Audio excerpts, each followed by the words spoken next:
அஸ்ஸலாமு அலைக்கும் வீவர்ஸ். உங்களுக்கு இந்த இதுக்கு நான் வந்து 10 விடுகதைகளை உங்களுக்கு தரதுக்காக வேண்டி இந்த விடுகதைகளை விடையை நீங்கள் கண்டுபிடிக்கணும். உங்களுக்கு 10 நிமிஷம் டைம் தருவேன்.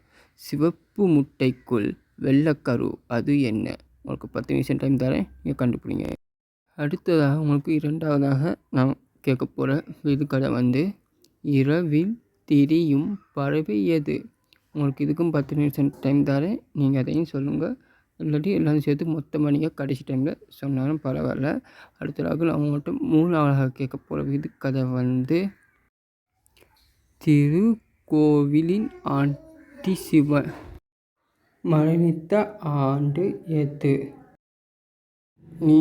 இதில் 4 கேள்வியை நீங்கள் பார்க்கறதுக்கு முன் இப்போ நீங்கள் வந்து கமெண்ட் பண்ணிங்க ஒவ்வொரு விடைக்கு. இப்போ முதலாவது விடைக்கு 1 போட்டு அதுக்குள்ள விடை, முதலாவது கேள்விக்கு 1 நம்பர் போட்டு அதுக்குள்ள விடையை நீங்கள் செய்யுங்க. இது 4வது. அதே கோவில் ஆண்டி வந்து சிவன் வந்து பிறந்த ஆண்டு எது? அதுக்கு அடுத்ததாக நாங்கள் பார்க்க போகிற கேள்வி வந்து 5வதாக ஸ்பெஷல் கேள்வி. சேர் ஜோன் கொத்தளப்ப பிறந்த ஆண்டு எது என்று நீங்கள் கமெண்ட் பண்ணிக்கொள்ளுங்க. அதுக்கு அடுத்தது உங்களுக்கு 10 நிமிஷம் டைம் தரேன். அதோட 6வது கேள்வி சேர் ஜோன் அதே கொத்தளப்ப மரணித்த ஆண்டு எது?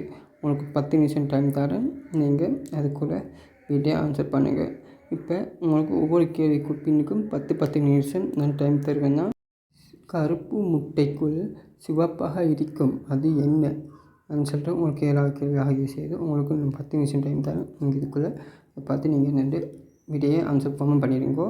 அதுபோல் உங்களுக்கு 8வதாக தர கேள்வி, மயிலுக்கு மொத்தம் எத்தனை நிறம் இருக்குது? அது நீங்கள் கமெண்ட் பண்ணிக்கொள்ளுங்க. 8 போட்டு இதுக்கு அடுத்தது உங்களுக்கு 10 நிமிஷத்துக்கு பின்பு 9தாக வர வேண்டிய கேள்வி, கண் தெரியாத பறவை எது? கண் தெரியாத பறவை எதுன்னு நீங்கள் கமெண்ட் பண்ணிக்கொள்ளுங்க. 9வது கேள்விக்கு 9 நம்பரில் போட்டு உங்களுக்கு 10 நிமிஷம் டைம் தரேன். இப்போது 10வது கேள்வி, ஆண் பெண்ணுக்கும் வித்தியாசமானது எது சொல்லி நீங்கள் அதையும் விடையை செட் பண்ணிக்கொள்ளுங்க. இப்போ உங்களுக்கு 10 நிமிஷம் டைம் தரேன். 10 நிமிஷத்துக்கு பின்னுக்கு இந்த 10 கேள்விக்குள்ள விடையும் நீங்கள் பார்க்கலாம்.